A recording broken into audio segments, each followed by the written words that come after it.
Hello everyone, welcome back again to our channel. तो आज हम लोग chapter number 7 values of trigonometric function जो आर डी शर्मा क्लास 11 की बुक है, ठीक है, उसका पार्ट 2 करने वाले हैं। पार्ट 1 इस चैप्टर का ऑलरेडी अपलोडेड है, जहाँ पे हमने क्वेश्चन नंबर 1 to 7 किया था। ठीक है, आज हम लोग क्वेश्चन नंबर 8 से सॉल्यूशन देखने वाले हैं। तो अगर आपको क्वेश्चन नंबर 1 to A7 में कोई भी डाउट हो तो प्लीज़ पार्ट 1 को रेफर करो, और पार्ट 1 को आप वैसे भी रेफर करो क्योंकि पार्ट 1 में मैंने कुछ कॉन्सेप्ट बताए थे आपको, हो सकता है वो पार्ट 2 के वीडियो में यूज़ हो या आगे किसी क्वेश्चन में यूज़ हो। तो सेम कॉन्सेप्ट को मैं बार बार रिपीट नहीं करूँगा, तो आपसे यही रिक्वेस्ट है कि आप सारे पार्ट्स को देखते हुए सीक्वेंस में फॉलो करो, किसी भी पार्ट को मत उठा लेना। ठीक है, तो हो सकता है सिर्फ पार्ट 2 में मैंने कोई क्वेश्चन कराया, कॉन्सेप्ट लगा पार्ट 1 में जो मैंने बताया होगा आपको। ठीक है, तो उसको मैं दोबारा डिटेल में नहीं समझाऊंगा, डायरेक्टली हम उसको यूज़ करेंगे। ठीक है, तो इसलिए मैं रिकमेंड कर रहा हूँ आप सारे पार्ट्स को सीक्वेंस में देखो। ओके, तो again are D Sharma class 11 chapter number 7 का जो एमसीक्यूज एक्सरसाइज है उसका सोल्यूशन हम लोग देखने वाले हैं। ये इस चैप्टर का सेकंड पार्ट है। पार्ट 1 ऑलरेडी अपलोडेड है, जहाँ पे हमने क्वेश्चन नंबर 1 to 7 किया था। ओके, चलो तो स्टार्ट करते हैं आज का फर्स्ट, मतलब क्वेश्चन नंबर 8।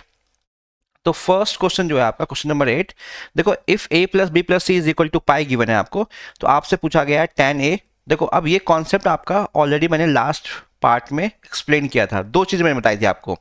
अगर a equal to B plus C है, ठीक है, तो उस केस में आपका tan a tan b and tan c का जो प्रोडक्ट होता है tan a into tan b into tan c, वो क्या हो जाता है tan a minus tan b minus tan c हो जाता है। एन ये फर्स्ट था। सेकंड था if a plus B plus C pi है, ऑलरेडी अगर आप पार्ट 1 देखोगे वहां मैंने एक्सप्लेन किया है। तो उस केस में tan a tan b tan c का जो प्रोडक्ट होगा वो आपका हो जाएगा tan a plus tan b plus tan c, ये हो जाएगा। ठीक है, अब यहां पे आपसे पूछा गया है, जो क्वेश्चन पे आते हैं, यहां पे बोला गया है आप फाइंड करो tan a plus tan b plus tan c। ठीक है, अगर आपको इस फर्स्ट एंड सेकंड दोनों का प्रूफ देखना है तो मैंने फर्स्ट पार्ट में एक्सप्लेन किया है डिटेल में कि प्रूफ कैसे होता है। ठीक है, अब मैं बार बार एक्सप्लेन नहीं करूंगा, उसको हम डायरेक्टली यूज कर रहे हैं। अपॉन में पूछा गया आपसे पूछा गया tan a tan b tan c, इसकी वैल्यू बताओ। तो मैंने आपको क्या कहा, अगर a plus B plus C pi है, ये क्वेश्चन में गिवन है a plus B plus C is equal to pi, तो tan a tan b tan c is equal to tan a plus tan b plus tan c। तो ये ऊपर नीचे का टर्म एग्जैक्टली सेम है। ठीक है, एग्जैक्टली सेम है, कहने का मतलब है आप इस वाले टर्म को इस साइड ले आओ तो यहाँ क्या बचेगा, यहाँ बचेगा 1, और ये क्या आ जाएगा, ये आ जाएगा tan a tan b plus tan c। ठीक है, प्लस आएगा और नीचे आ जाएगा tan a tan b tan c, तो ये क्या आ जाएगा 1। तो ऊपर नीचे का एग्जैक्टली सेम है। ठीक है, टर्म लिखा हुआ है, ऊपर tan a plus tan b plus tan c लिखा हुआ है, नीचे tan a tan b tan c लिखा हुआ है। तो अगर a plus B plus C is equal to pi है तो ये एग्जैक्टली सेम हो जाते हैं, ये होता है, दोनों इक्वल होते हैं। तो उस केस में ये कैंसिल आउट होकर आपका 1 आ जाएगा, ऑप्शन सी। क्लियर है, चलते हैं नेक्स्ट पार्ट, क्वेश्चन नंबर। तो सेकंड पार्ट में आपके पास बोला गया है कि if cos p is equal to 1/7 and cos q is equal to 13/4। ठीक है, तो आपको यहाँ पे cos p की वैल्यू गिवन है, cos p 1/7 and cos q 13/14। ठीक है, p एंड q both are acute angles, आपसे p माइनस q की वैल्यू पूछी गई है। देखो कभी भी आपसे p minus q a plus b पूछा जाता है ना, वहां पे आप cos tan sin कुछ भी लगा सकते निकाल लो। जैसे मान लो यहाँ पे p माइनस क्यू पूछा गया है और आपको cos p cos q given है, तो अगर p माइनस क्यू पूछा गया है, ठीक है, अगर मैं ये निकालता हूं cos p माइनस क्यू, इसको सॉल्व करते हैं।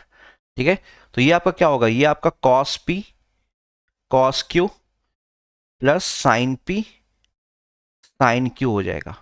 और आप cos p आपको पता है, cos q आपको पता है, cos p पता है, वहां से sin p आ जाएगा, और cos q पता है, वहां से sin q आ जाएगा। ठीक है, ये पुट करके सिंप्लीफाई कर सकते हो, तो कॉस पी माइनस क्यू की वैल्यू आ जाएगी। ठीक है, तो जो राइट हैंड साइड में जो वैल्यू आएगी हो सकता है वो भी कॉस में कन्वर्ट हो जाए, तो पी माइनस क्यू की वैल्यू आ जाएगी। आप कहोगे सर यहाँ टेन भी तो ले सकते हैं हम, ten P minus Q, cos क्यों लेंगे, एकदम आप टेन भी ले सकते हो, आप टेन ले लो। तो इससे क्या आएगा, ये आएगा tan P minus tan Q upon में one minus tan P tan Q, sorry one plus, ये भी ले सकते हो। जो आप इसको सिंप्लीफाई करोगे हो सकता है ये पूरी वैल्यू आपकी टेन में कन्वर्ट हो जाए। ठीक है, तो अब ऊपर वाला क्यों ले रहे हैं, ऊपर इसलिए ले रहे हैं क्योंकि आपको कॉस पी कॉस क्यू पता है, आपको साइन पी साइन क्यू निकालना है बस, इसलिए, और कोई रीज़न नहीं है। आप नीचे वाले से सॉल्व कर सकते हो, लेकिन प्रीफर करो यहाँ पे cos p cos q given है उसी के फॉर्म में सॉल्व करो। तो हम यू यूज़ करेंगे, कॉस पी माइनस क्यू की वैल्यू क्या हो जाएगी, वो हो जाएगी cos p cos q plus sine p sine q. तो आपको अभी साइन पी और साइन क्यू निकालना पड़ेगा, निकालते हैं। कॉस पी 1/7 है, तो ये क्या होता है, ये होता है आपका b/h। तो किसी ट्राइंगल में कोई एंगल है p, मान लो ये एंगल आपका p है, तो b/h मतलब ये आपका 1 होगा, ये आपका 7 होगा। ठीक है, तो पाइथागोरस थ्योरम से ये कितना आ जाएगा, p, ये आपका परपेंडिकुलर होगा, ये आपका h है और ये आपका b है। देखो ये मैं एक्सप्लेन नहीं कर रहा हूँ, ये होता है राइट एंगल ट्राइंगल में जो एंगल के सामने वाला साइड होता है वो परपेंडिकुलर होता है, ये ध्यान रखना। ठीक है, तो p क्या हो जाएगा, तो p आपका यहाँ पे आ जाएगा 7 का स्क्वायर माइनस 1 का स्क्वायर √48 आ जाएगा, ये आप लोग सॉल्व कर लेना। ठीक है, 49 माइनस 1 पी आपका √48 आ जाएगा पाइथागोरस थ्योरम से। ठीक है, इतना क्लास 11 के स्टूडेंट हो, इतना तो करोगे आप। ठीक है, तो यहाँ से साइन पी कितना आ जाएगा, साइन पी आपका होता है p/h, तो p आपका आ गया √48 अपॉन h था 7, √48 को आप 4√3 भी लिख सकते हो, 4√3 अपॉन 7। ठीक है, अब आते हैं सेकंड वाले पे। सेकंड में कॉस क्यू गिवन है, तो कॉस क्यू मतलब एक ट्राइंगल मान लो जहां पे ये एंगल आपका क्यू है, तो ये क्या होगा अगेन b/h, तो ये आपका 14 गिवन है, h 13 है, ये आपका बेस 13, ये हाइपोटेन्यूज, तो p निकालेंगे। तो यहाँ पे p क्या आ जाएगा, पाइथागोरस थ्योरम से p की जो वैल्यू आएगी वो आएगी √14 का स्क्वायर माइनस 13 का स्क्वायर, तो ये आ जाएगा 196 माइनस 169। ठीक है, तो ये आपका आ जाएगा मेरे ख्याल से 1 70 20 27, मेरे ख्याल से 27 आएगा, देख लेना। ठीक है, √27 मतलब 3√3 आ जाएगा, एक बार देख लो। 9 7 16 6 2 8 1 9, हाँ ये आ जाएगा। तो यहाँ से साइन क्यू वो क्या होगा p/h, तो यहाँ पे p क्या आ गया 3√3 और s तो आपका 14 है, तो साइन p की वैल्यू आ गई, साइन q की वैल्यू आ गई। तो साइन q क्या आ गया आपका, साइन q आ गया 3√3/14। अब आते हैं इस वाले आइडेंटिटी पे, यहाँ पे वैल्यू पुट करते हैं और सिंप्लीफाई करते हैं। ठीक है, तो यहाँ से आपके पास कॉस p माइनस क्यू जो आ जाएगा वो आ जाएगा कॉस p की वैल्यू है 1/7 इंटू कॉस क्यू है 13/14 प्लस साइन p की वैल्यू है 4√3/7 इंटू साइन क्यू वो है 3√3/7। तो यहाँ से कॉस p माइनस क्यू आपका आ गया 13 इंटू 1 13, 14 इंटू 7 98 प्लस 4√3 इंटू 3√3, तो 4 इंटू 3 12, √3 इंटू √3 36, तो ये हो जाएगा 36 बाय नीचे आपका 7 और यहाँ सॉरी यहाँ 14 था, ये 14 है आपका, तो ये 98 ये भी आ जाएगा। एलसीएम लोगे तो ये 98 आ जाएगा, 13 प्लस 36 49, तो ये आ जाएगा आपका 1/2। ठीक है, मैं यहाँ पे सॉल्व कर रहा हूँ, देखो अब क्या हुआ यहाँ पे। अब आपके पास कॉस p माइनस क्यू की वैल्यू आ गई 1/2, तो ऐसा ही कुछ वैल्यू आ जाएगा जो कि आपका अगर कॉस सॉल्व कर रहे हो तो कॉस के टर्म में ये चेंज हो जाएगा। तो 1/2 कॉस कब देता है, 1/2 देता है 60 पे, तो ये हो जाएगा कॉस 60, तो p माइनस क्यू की वैल्यू हो जाएगी 60 डिग्री मतलब π/3। तो π/3 ऑप्शन बी है। ठीक है, तो कभी भी cos p cos q given है, p माइनस क्यू पूछा गया है, p प्लस क्यू पूछा गया है, तो उस केस में आप cos p माइनस क्यू या cos p प्लस क्यू निकाल के सिंप्लीफाई करो। ठीक है, तो राइट हैंड साइड में सिंप्लीफाई होकर वो cos का एक टर्म ले लेगा, cos की वैल्यू आ जाएगी कुछ ना कुछ। अगर tan के फॉर्म में सॉल्व करना है tan के फॉर्म में सॉल्व कर सकते हो। ठीक है, क्योंकि cos की वैल्यू गिवन थी तो हमने cos के फॉर्म में सॉल्व किया। आपको बस दिमाग में ये स्ट्राइक करना चाहिए कि cos p and cos q पूछा गया है। ठीक है, cos p and cos q पूछा गया है, गिवन है, और p माइनस क्यू पूछा गया है, तो हमें cos लेना है इस साइड और सिंप्लीफाई करना है। ओके, चलो चलते हैं नेक्स्ट क्वेश्चन 10 पे। देखो, अब 10 में क्या है आपके पास, cot alpha plus beta 0, cot alpha plus beta 0, और आपसे पूछा गया है साइन अल्फा प्लस 2 बीटा की वैल्यू, वो क्या आएगी, sine alpha cos 2 beta cos alpha sign 2 alpha. तो ये ट्रांसफॉर्मेशन है, देखना पड़ेगा। पहले तो कॉट अल्फा प्लस बीटा 0 है, तो कॉट 0 कब आता है, कॉट 0 होता है, वो होता है जब साइन 0 कॉस 0 होता है, वो 90 पे। तो इसको आप लिख सकते हो कॉट 90 यानी कि π/2।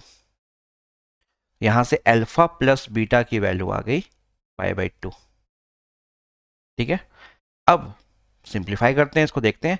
साइन अल्फा प्लस 2 बीटा, तो साइन अल्फा प्लस 2 बीटा को हम अल्फा प्लस बीटा लिख सकते हैं। ठीक है, अल्फा प्लस बीटा की वैल्यू आप निकाल चुके हो π/2, तो ये क्या हो जाएगा, ये हो जाएगा sine alpha plus beta π/2 plus beta. Okay, अब साइन 90 प्लस थीटा। ठीक है, तो साइन 90 प्लस थीटा हो जाएगा आपका कॉस थीटा, सेकंड क्वाड्रेंट में साइन पॉजिटिव रहेगा, तो ये हो जाएगा कॉस बीटा। अब कॉस बीटा आपके पास ऑप्शन में नहीं है, ये सही है लेकिन कॉस बीटा ऑप्शन में नहीं है, तो इसको हम चेंज करते हैं। तो बीटा को यहां से आप क्या लिख सकते हो, π/2 माइनस अल्फा लिख सकते हो, लिखते हैं। तो इसको हमने लिखा कॉस π/2 माइनस अल्फा। अब cos 90 minus theta sine theta, तो ये हो जाएगा साइन अल्फा। अब चेक किया साइन अल्फा ऑप्शन में है, तो ऑप्शन ए आपका सही आ जाएगा। ठीक है, कॉस बीटा भी सही है, कॉस बीटा ऑप्शन में नहीं है, तो हमने अल्फा में चेंज किया तो साइन अल्फा आ गया, तो ऑप्शन ए यहाँ पे करेक्ट हो जाएगा। ठीक है, चलते हैं नेक्स्ट क्वेश्चन नंबर 11 में। देखो 11th में सीधा आपका ट्रांसफॉर्मेशन का लगेगा फॉर्मूला, ऊपर लिखा हुआ है cos 10 प्लस साइन 10, और नीचे है आपका cos 10 माइनस साइन 10। ठीक है, तो यहां लगाते हैं हम ट्रांसफॉर्मेशन का फॉर्मूला। देखो सारा ऑप्शन आपके पास 10 और cot में है, तो 10 और cot में इसको चेंज भी कर सकते हो, वो आपके ऊपर है। ठीक है, वो आपके ऊपर है, अगर चेंज करना है चेंज कर लो। ठीक है, ऊपर नीचे cos से डिवाइड कर दो, ये बन जाएगा 1। ठीक है, चलो हम ऑप्शन के अकॉर्डिंग करते हैं। यहाँ देखो ये आपका 10 के फॉर्म में है, ये भी कॉट के फॉर्म में जो 10 में आ जाएगा, ये भी आपका 10 के फॉर्म में है, ये भी 10 के फॉर्म में कॉट के फॉर्म में, तो 10 में ला सकते हो। तो एक काम वो कर सकते हो, ऊपर नीचे cos 10 से डिवाइड कर दिया, तो cos 10 से डिवाइड करोगे ये बनेगा 1 प्लस टेन 10, और ये बनेगा 1 माइनस टेन डिग्री। ठीक है, अब इसको सिंप्लीफाई करने के लिए इस 1 को लिख लो आप tan 45 यानी कि π/4 45 डिग्री, और ये लिखा जाएगा नीचे 1 माइनस tan 45 इंटू, ये लिख लिया। अब कहोगे सर यहाँ tan 45 कैसे आया, देखो ये जो लिखा हुआ नीचे ना, ये 10 डिग्री tan डिग्री, तो इसको मान लो इसके आगे 1 लिखा हुआ है, तो 1 से मल्टीप्लाई तो कर ही सकते हो, चेंज नहीं होगा। उस 1 को tan 45 लिख लिया हमने, ट्रांसफॉर्मेशन कर रहे हैं, बहुत बार यूज होता है इसका, 1 plus tan theta upon 1 minus tan theta. ठीक है, तो इसको आप ट्रांसफॉर्म कर सकते हो tan 45 प्लस थीटा के फॉर्म में, वही काम कर रहे हो। तो इस 1 को आपने लिख लिया 45 tan 45, इस 1 को ऐसे ही छोड़ देना है, और यहाँ पे मान लेना है एक 1 है, उस 1 को tan 45 लिख रहे हैं। मतलब आप इसको जब सिंप्लीफाई करोगे ना, आप यहाँ पहुँच जाओगे, कुछ चेंज नहीं किया मैंने। अब देखो क्या लिखा हुआ है, ये लिखा हुआ है ऊपर एक tan A plus tan B, और नीचे है 1 minus tan A tan B का फॉर्म। ये क्या होता है, ये होता है tan A प्लस B, ये होता है tan A प्लस B। तो ये क्या आ जाएगा, tan a प्लस बी मतलब tan 45 प्लस 10, ये आ जाएगा tan 55 डिग्री। तो tan 55 यहाँ है, ऑप्शन ए आपका यहाँ पे करेक्ट हो जाएगा। ठीक है। अब बोलोगे सर इसको दूसरे मेथड में कैसे समझ में आएगा कि हमें इसको 10 में चेंज करना है। एक तो समझ में ये आया क्योंकि ऑप्शन सारा 10 में था, इसलिए मैंने 10 में चेंज किया। नहीं तो cos 10 प्लस साइन 10, तो ऊपर लगता sine c plus sine d का फॉर्मूला, और नीचे sine c minus sine d का फॉर्मूला। ऊपर लगता, sorry, cos c plus sine d का फॉर्मूला, ठीक है, और नीचे लगता cos c minus sine d का फॉर्मूला। ठीक है। तो इन दोनों फॉर्मूला को लगाओगे, ऊपर क्या आ जाएगा, 2 cos c plus D by 2। ठीक है। And cos c minus D by 2, cos c minus D by 2, और नीचे आ जाएगा 2 cos c plus D by 2 और sine D minus C by 2। ये याद कर लेना, ये ट्रांसफॉर्मेशन का फॉर्मूला है आपका।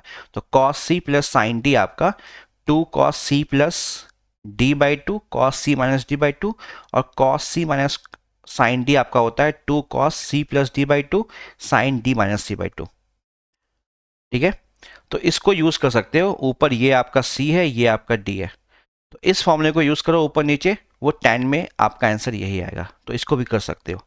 तो अगर आपके पास ये दिमाग में स्ट्राइक नहीं करता है, तो ये साफ दिख रहा है, ऊपर cos c plus sine d लिखा हुआ है और नीचे cos c minus sine d लिखा हुआ है। तो cos c plus sine D आपका 2 cos c plus D by 2 sine cos c minus D by 2 होता है, and cos c minus sine D आपका 2 cos c plus D by 2 sine D minus C by 2 हो जाता है। अगर आपके book में ये c माइनस डी लिखा हुआ होगा ना, यहाँ पे देखो d माइनस सी लिखा हुआ है, d माइनस सी, अगर आपकी बुक में c माइनस डी लिखा हुआ होगा तो यहाँ आगे नेगेटिव आ गया होगा, तो वो भी एक फॉर्म है इसका। क्लियर है। तो मैंने काफ़ी डिटेल में बोल दिया, आपको समझ में आ गया होगा। आप 10 में भी चेंज कर सकते हो और नॉर्मली कॉस और साइन में भी सॉल्व कर सकते हो, आपका रिजल्ट सेम आएगा। Next question, question number 12। तो यहाँ पे आपसे पूछा गया है cos square pi by 6 plus x minus sine square pi by 6 minus x. ठीक है। तो अगेन आप ध्यान रखना, अगर आपके पास, ठीक है, cos square a minus sine square B हो कहीं पे, ठीक है, कॉस स्क्वायर ए माइनस एक मिनट साइन स्क्वायर बी हो, तो इसको आप cos a plus B sign A minus B लिखोगे। ठीक है। Cos a plus B into sine A minus B लिखोगे। वेट, सॉरी, नहीं नहीं, वो तो उसमें होता है, सॉरी, एक मिनट, ये मैंने थोड़ा गलत बोल दिया। आप यहाँ पे इसको सही कर लेना। ठीक है। ये आपका होता है cos a plus B cos a minus B होगा। ठीक है। अब ध्यान रखना, cos square a minus sine square B आपका cos a plus B cos a minus B होता है। ठीक है। लेकिन साइन के केस में ऐसा नहीं होता है। अगर आप पार्ट 1 से देख रहे हो, तो मैंने इससे पहले आपको एक लिखाया था, फर्स्ट क्वेश्चन से आपका था, वो था sine square a minus sine square b. तो अगर sine square a minus sine square b है, तो ये होता है sine a plus b and sine A minus b. लेकिन कॉस के साथ थोड़ा सा चेंज आ जाता है, cos square a minus sine square b चाहिए आपको, तब ये बनता है cos a plus b and cos a minus B.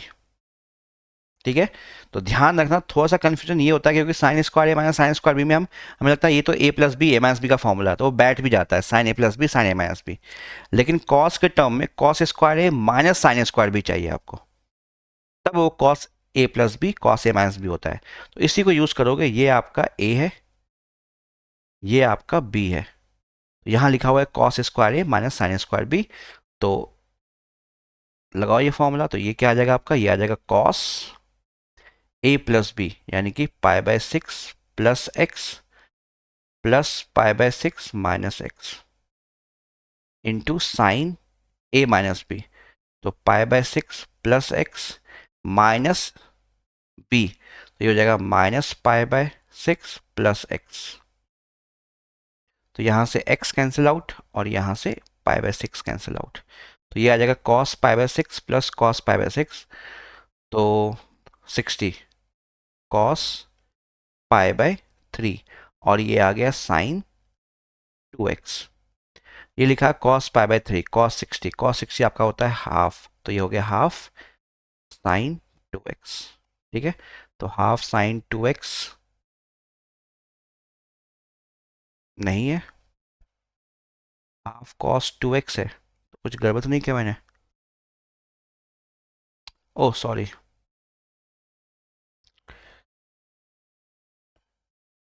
गड़बड़ ये हुआ है, यहाँ पे मैंने साइन लिख दिया है, ये आपका कॉस होगा। मुझसे बार बार साइन लिखा जा रहा है, ये कॉस होगा, तो ये कॉस आ जाएगा। सॉरी, इसको सही कर लेना, ये आपका कॉस आएगा। ठीक है, ये आपका कॉस आएगा, तो कॉस 2x हो जाएगा, तो ऑप्शन ए आपका करेक्ट हो जाएगा।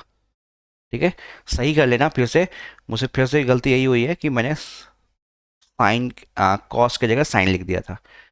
तो यहाँ पे cos square a minus sine square B आपका cos a plus B cos a minus B होता है, cos a plus B cos a minus B, और मैंने यहाँ पे साइन लिख दिया था। ठीक है, तो कॉस ए प्लस बी करोगे तो वो कॉस पाई बाय 3 आ रहा है, कॉस ए माइनस बी करोगे तो 2x आ रहा है, कॉस पाई बाय 3 मतलब कॉस 60 वो होता है हाफ कॉस 2x, तो ऑप्शन ए आपका करेक्ट हो जाएगा।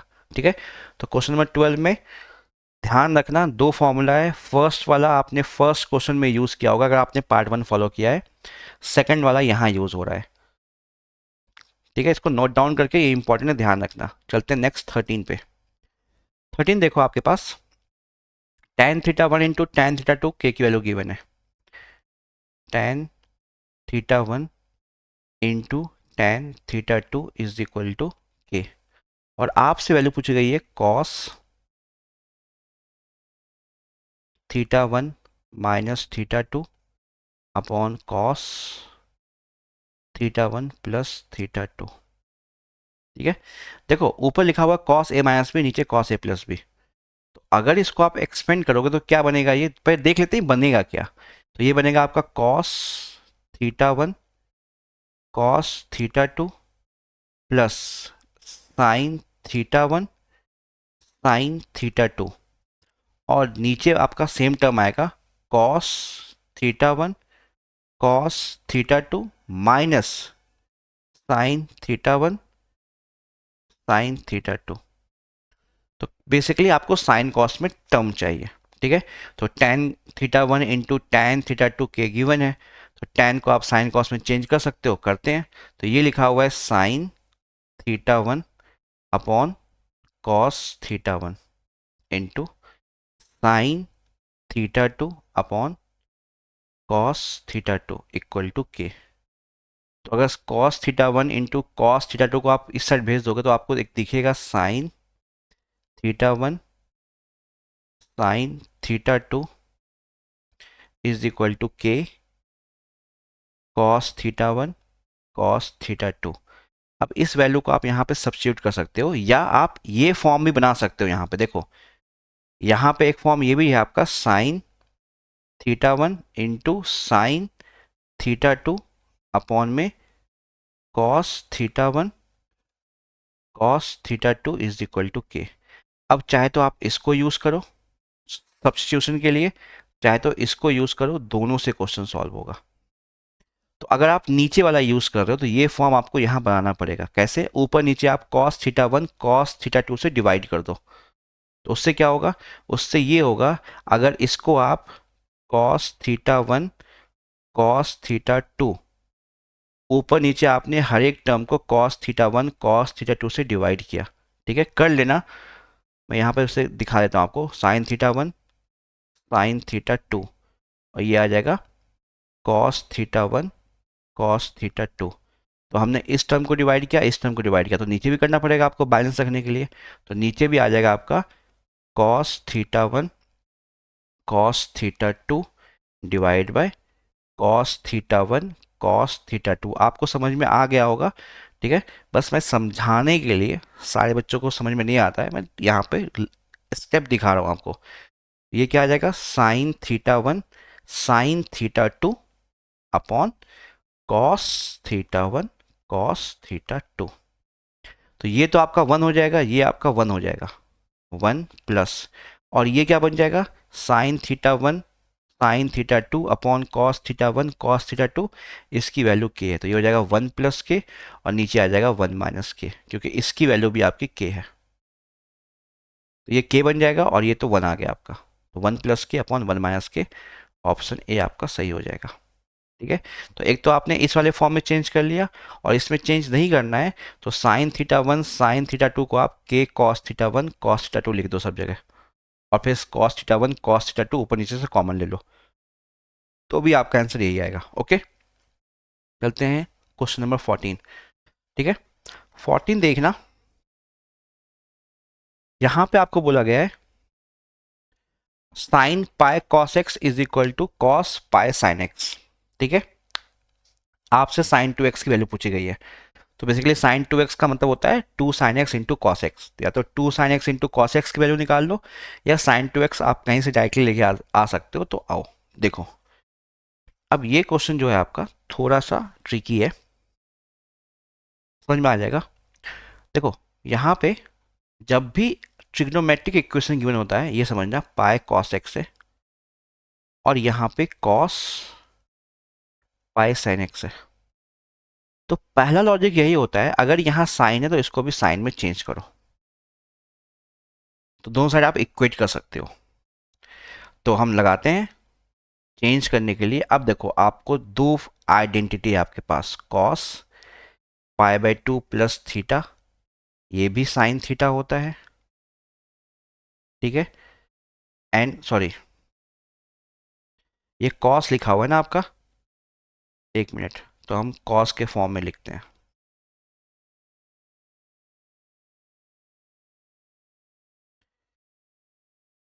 Sine pi by two plus theta cos theta होता है, and sine pi by two minus theta भी कॉस थीटा होता है।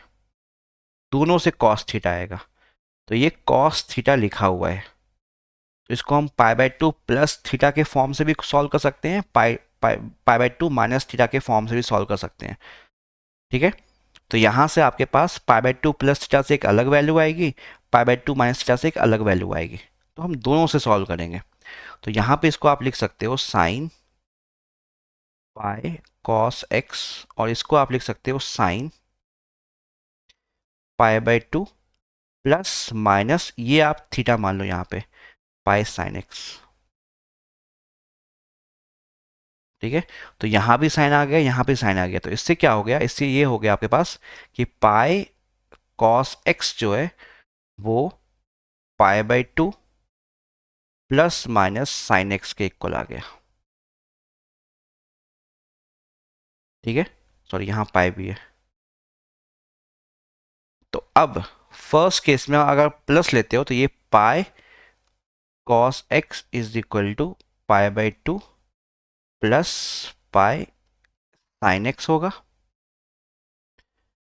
ठीक है, तो उस केस में पाई साइन एक्स को इधर ले जाओ, तो pi cos x minus pi sine x is equal to pi by two. हमने अभी प्लस वाले को कंसिडर किया है, प्लस पाई साइन एक्स, तो पाई कॉमन ले लो यहाँ से, तो ये आ जाएगा cos x minus sine x is equal to pi by two, तो ये आपका वन बाई टू आ गया, cos x minus sine x. यहाँ से cos x minus sine x की वैल्यू वन बाई टू आ गई, एक वैल्यू। ठीक है, अब इसको हम माइनस से सॉल्व करते हैं, तो क्या आएगा, इस वाले इक्वेशन को अगर हम माइनस में ले लेते हैं, मतलब यहाँ पे माइनस पाई साइन एक्स, तो उससे क्या बनेगा, तो एक आया आपका pi cos x is equal to pi by two minus pi sine x, तो ये पाई साइन एक्स यहाँ के ऐड हो जाएगा, तो ये बनेगा pi cos x plus pi sine x is equal to pi by two. Pi common ले लो आप, तो यहाँ से आ जाएगा cos x plus sine x is equal to pi by two, ये पाई कैंसिल आउट। तो इस बार आपके पास आ गया cos x plus sine x is equal to 1/2। तो दो वैल्यू आ गई, cos प्लस साइन 1/2 भी आ रहा है, cos माइनस साइन भी 1/2 आ रहा है। आपको चाहिए साइन 2x।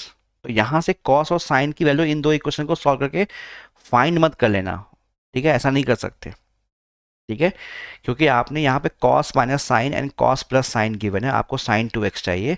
तो अब क्या करोगे आप, एक काम ये कर सकते हो, दोनों इक्वेशन का स्क्वायरिंग करके ऐड कर दो, उससे आपको साइन 2x मिल जाएगा, ठीक है। दोनों इक्वेशन का स्क्वायरिंग करो आप, ठीक है, स्क्वायरिंग करोगे आपको साइन 2x चाहिए ना, वो आपको मिल जाएगा। कैसे मिलेगा, फर्स्ट इक्वेशन को हम सॉल्व करते हैं, फर्स्ट वाले इक्वेशन को, ठीक है। तो अगर आप फर्स्ट को सॉल्व कर रहे हो तो मैं इसको इरेज कर रहा हूं,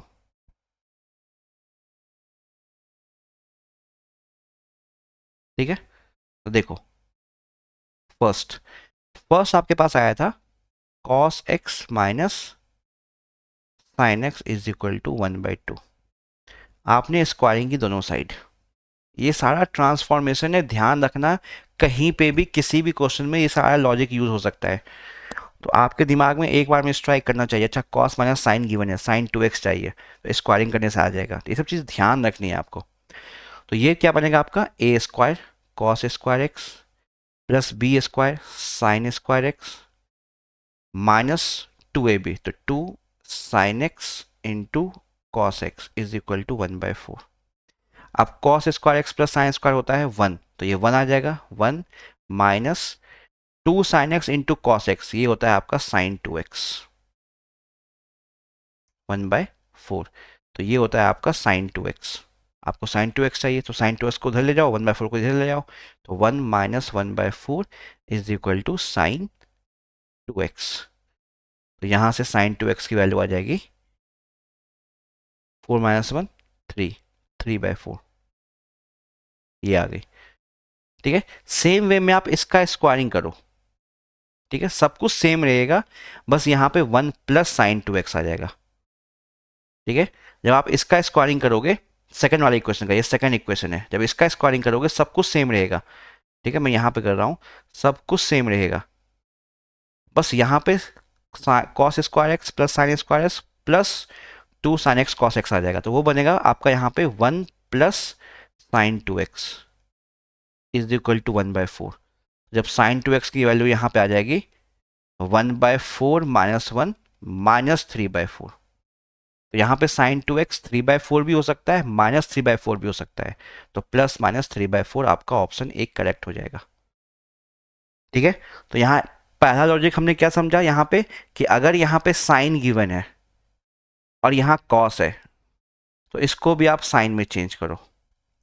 तो कॉस को साइन में चेंज करने के लिए साइन 90 प्लस थीटा भी कॉस थीटा होता है, साइन 90 माइनस थीटा भी कॉस थीटा होता है, तो इसलिए हमने दोनों केस लिया है प्लस माइनस वाला, ठीक है। अगर ये होता कि नहीं, आपका ये जो एंगल है पाई साइन एक्स, ये आपका फर्स्ट क्वाड्रेंट में लाई कर रहा है, तो हम सिर्फ साइन 90 माइनस थीटा यूज करते। और अगर ये होता कि पाई प्लस साइन एक्स, जो कॉस के अंदर जो एंगल लिखा हुआ है ये आपका सेकंड क्वाड्रेंट में है, तो हम पाई/2 प्लस थीटा यूज करते। हमें नहीं पता है वो फर्स्ट क्वाड्रेंट में भी हो सकता है, सेकंड क्वाड्रेंट में भी हो सकता है, तो हमने दोनों केस कंसिडर किया है। तो एक बार हमने प्लस लेके सॉल्व किया, ये आपका प्लस है, एक बार हमने माइनस लेके सॉल्व किया, ये आपका माइनस है, ठीक है। जो वैल्यू आ गई, एक बार cos x minus sine x half आया, एक बार cos x plus sine x 1/2 आया। अब यहाँ आ गया, इसका आपको चाहिए साइन 2x, तो साइन 2x चाहिए, अगर आपके पास कॉस माइनस साइन या कॉस प्लस साइन है, उसका स्क्वायरिंग कर दो, सिंपल सी बात है। तो वहाँ पे 2ab मिलेगा, 2ab आपका साइन 2x में कन्वर्ट हो जाता है। जैसे यहाँ पे आपका आ गया 2 sine x into cos x, तो ये साइन 2x है, वैसे इसका स्क्वायरिंग करोगे उसमें प्लस आ जाएगा। तो ये जो दो चीज़ आपको ध्यान रखनी है, क्लियर है। चलो, तो अब इस पार्ट में ही तक कर रहे हैं, आगे हम लोग नेक्स्ट पार्ट में कंटिन्यू करेंगे, क्लियर है। तो अगेन कॉन्सेप्ट बहुत है ट्रिगो में, ध्यान से करना, नहीं करोगे तो फिर दिक्कत आएगी, ठीक है, क्योंकि बहुत सारे फॉर्मूलेज, बहुत सारे ट्रांसफॉर्मेशन, ठीक है, बहुत सारी आइडेंटिटीज है, जो आपने क्लास 10th में पढ़ा था वो कुछ भी नहीं था, बस 3 थे। तो क्लास 11th में आप अगर आर डी शर्मा देखोगे, अगर आर डी शर्मा को फॉलो करते हो, तो आप ये देख लो कि 6-7 यूनिट है, चैप्टर्स हैं इसके ट्रिको के अलग अलग। जो एनसीईआरटी में आपका, एनसीईआरटी में फॉर्मूले सारे वही है जो आर डी शर्मा में है, कुछ नया नहीं है। ठीक है, आर डी शर्मा एनसीईआरटी का सारा फॉर्मूलेज आपको ऑलमोस्ट सेम ही मिलेगा। एनसीईआरटी में एक्सरसाइज कम है, वो एक एक्सरसाइज में ही उन्होंने सारा ट्रांसफॉर्मेशन पढ़ा दिया है। तो प्रैक्टिस के लिए बिल्कुल क्वेश्चन नहीं है, तो एनसीईआरटी करके आपको ट्रांसफॉर्मेशन नहीं आएगा बिल्कुल भी। बस इतना ही आइडिया लग जाएगा कि फॉर्मूला यूज़ कैसे करना है, कितने फॉर्मूलेज हैं। तो अगर सारे फॉर्मूलेज पे कमांड करना है तो आप कोई ना कोई साइड बुक करना सॉल्व, तब जाके आपका चैप्टर 3 पे कमांड आएगा, यानी कि ट्रिगो चैप्टर पे कमांड आएगा, नहीं तो नहीं आ पाएगा। ठीक है, तो अगेन ये सेकंड पार्ट मैंने कर दिया है क्वेश्चन नंबर 14 तक। थर्ड पार्ट में हम लोग क्वेश्चन नंबर 15 से स्टार्ट करेंगे। तो सारे वीडियोस को आप अगर ट्रिग्नोमेट्रिक कर रहे हो तो सीधा चैप्टर 7 मत देखना, आप चैप्टर जो फर्स्ट चैप्टर है आपका ट्रिगो का, वहाँ से स्टार्ट करना। ठीक है, अगर फ्लो ब्रेक करोगे तो फर्स्ट यूनिट में कुछ फॉर्मूलेज हैं, फर्स्ट चैप्टर में कुछ फॉर्मूलेज हैं, सेकंड में कुछ फॉर्मूलेज हैं, आर डी शर्मा के साथ बता रहा हूँ मैं आपको, थर्ड में कुछ फॉर्मूलेज हैं, वो सब आगे पीछे यूज़ हो सकते हैं। तो सारे वीडियोस को देखना, सीक्वेंस में देखना, तो समझ में आएगा कहाँ कहाँ कौन सा कॉन्सेप्ट यूज़ हुआ है। क्लियर है? तो चलो जल्दी मिलेंगे अपने नेक्स्ट पार्ट में, जहाँ पे क्वेश्चन नंबर 15 से हम स्टार्ट करेंगे। तो अगर प्लीज़ वीडियो पसंद आ रहा है तो चैनल को लाइक और सब्सक्राइब करो, एंड वीडियो प्लीज़ शेयर करो अपने दोस्तों के साथ अगर आपको अच्छा लग रहा है। जल्दी मिलेंगे अपने नेक्स्ट पार्ट में, तब तक के लिए गुड बाय, टेक केयर।